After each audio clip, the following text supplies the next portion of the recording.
My dear students, today we have a lecture on the status of women in the British period.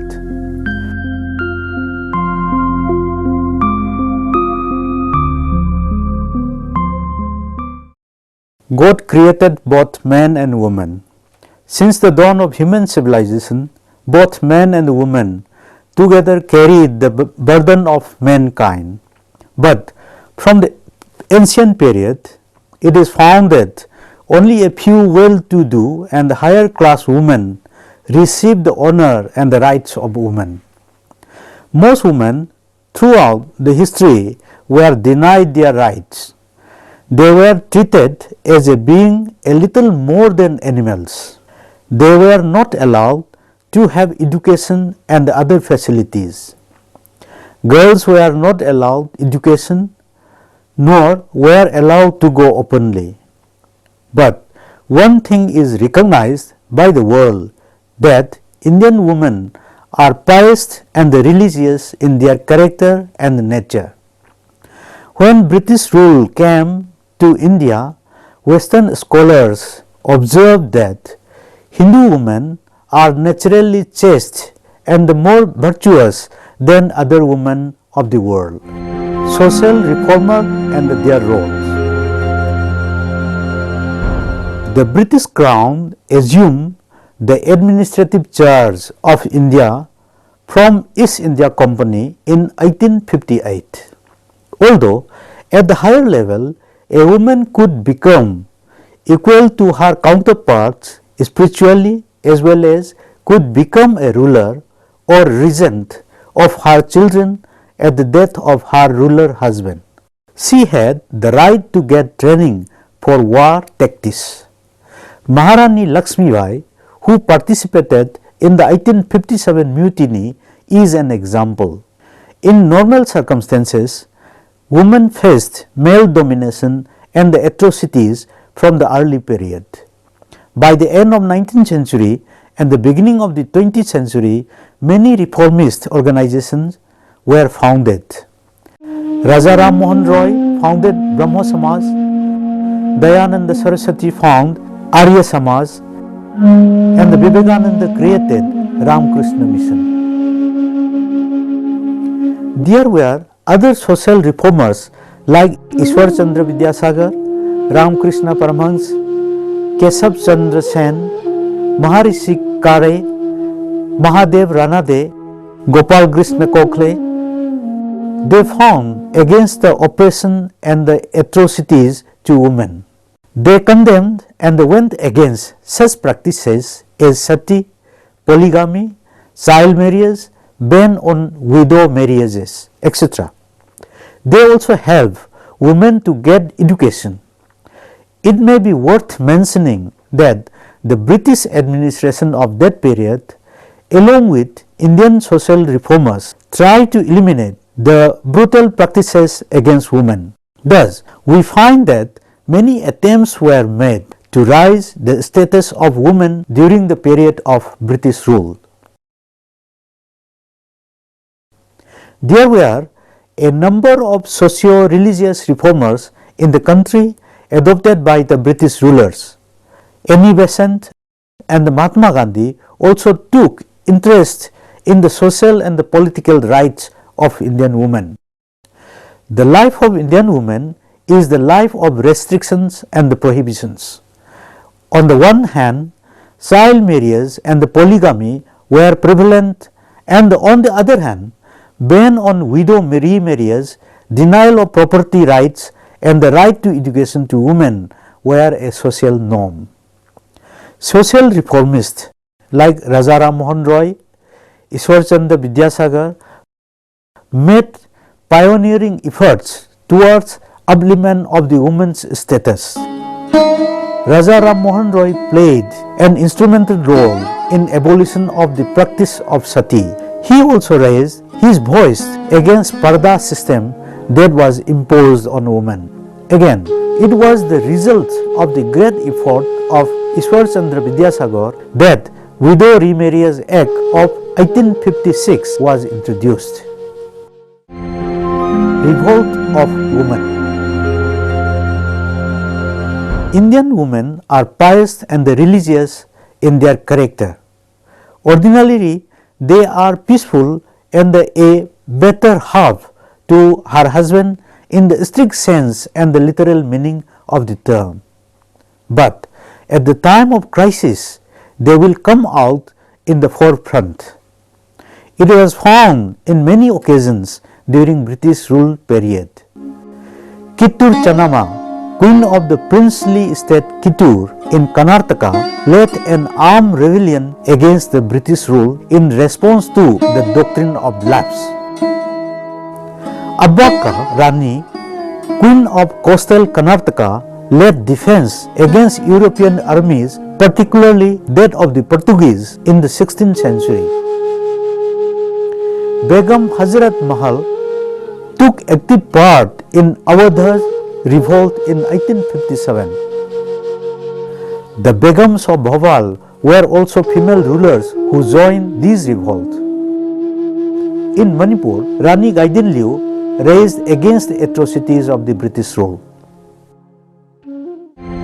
Change of political and the socio-economic structure. British rule in India made several changes in the socio-economic structure of the society.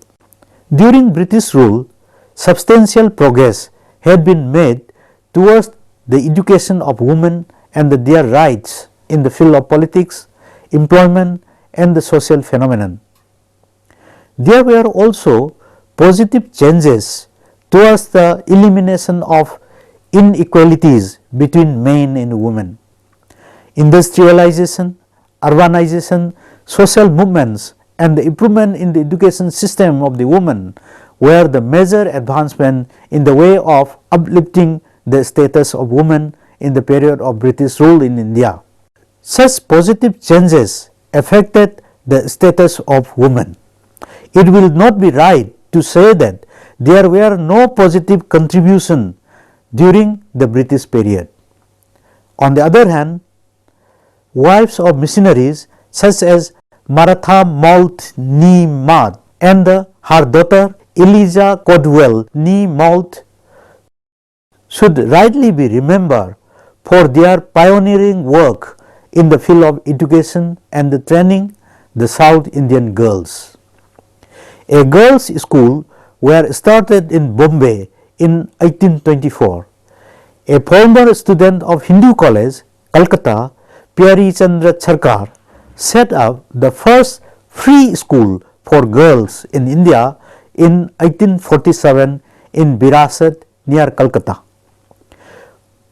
Maharshi Karve took up the challenges for widow remarriage and the education of women. He established SNDT Women's University in Maharashtra in 1916. Education for women was identified as a major instrument for the upliftment of the status of women. But the Calcutta, Bombay and the Madras universities did not permit admission of women up till 1875. The Hunter Commission emphasized the need for female education in 1881, and after 1882 girls were allowed to go for higher education. There were two other major movements worth mentioning that affected the position of women. The first one is the social reform movement of the 19th century, and the other one is the nationalist movement that became a major force in the first quarter of the 20th century. Upliftment of women's status. A powerful force that helped the upliftment of women's status and the broad change in attitude towards women was Indian nationalist movement. Both higher class urban women as well as simple rural women participated various satyagrahas launched by Gandhi. Some of the major women organizations like Bharat Mahila Parishad 1904, Bharat Stri Mahamandal 1910, Women's Indian Association 1917, National Council of Women in India 1925 and the All India Women's Conference 1927 took up issues as like women education, abolition of social evils, equalities of rights, etc. Western education was one of the prime factors that encouraged Indian women's movement. Another important factor was positive and sympathetic attitude of nationalist leaders towards women's movement. In 1917, the first India's delegation met the Secretary of State to demand women's political rights. This was supported by Indian National Congress. The All India Women's Education Conference was held in Pune in 1927. Muhammad Ali Jinnah tirelessly worked for the ban on early child marriage. Through his effort and also with the help of other nationalist leaders, the Child Marriage Restraint Act was passed in 1927. This act adopted 14th as the minimum age of marriage for a girl. Mahatma Gandhi urged people to boycott child marriage and encourage young men to marry child widows. Impact of Western education. Impact of Western education, leadership provided by educated women elites, changing socio-religious attitudes and the philosophies, and the decreasing social hostility were some other factors that encourage Indian women's movement. It may be noted that Chandramukhi Basu, Kadambini Ganguly and the Anandi Gopal Joshi were some of the earliest Indian women to obtain degrees. The short period prior to independence was a beginning of new era for the women. In this period, an awareness of the need to remove social disabilities of women was created. Women's organizations emerged to represent the needs and the cause of the middle class urban women, but it was not confined only to the urban educated women. With the help of the sympathetic encouragement from the nationalist movement leaders, new horizons of hope were emerged with women's movement in different aspects and levels. Women's status in Manipur. While the Indian women fought for their freedom from the oppressive attitude and the other restrictions, women in Manipur had a different story. They had better status compared to their Indian counterparts. Women were always treated highly and they were instrumental in many occasions of diplomacy and in way of foreign relations. They were not bound by male but held their male counterpart in different levels. Manipur, once a princely state, became a colony of British Crown only in the 1891, and therefore British occupancy of Manipur was very short, that is 1891 to 1947. During this period, two great incidents related to women took place, both known as Nupi Lal or Women's Uprising against British rule. First women's uprising was in 1904 against British rule. It so happened that the British residency was gutted down by a fire, but the Britishers somehow believed that it was done by male Manipuris. They subsequently ordered that the men should go to Burma and fetch thick timbers and build a new residence without giving any money. Manipuri women raised their voice against such an order to protect the respect of their male counterparts. There was a conflict between Manipuri women and the British rulers. Afterwards, the British withdrew their order. The second women uprising occurred on December 12, 1939. In that year, there was scarcity of food grains just after the harvesting time. men, women and the children were facing starvation. Manipuri women raised their voice against the non-availability of food grains and asked the then administration to ban food grain export from Manipur.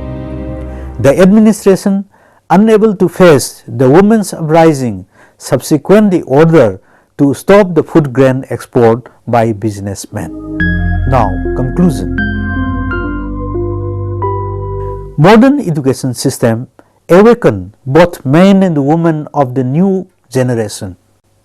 Many political, social changes have taken place in the last 60 years. We have seen women holding highest position in the country. Constitution of India also gives status for women in the various ways. Their rights were protected. The status of women notably changed after independence. Social and the political changes relating to women took place, but still a long journey is in front of us. There are goals to be achieved. Thank you.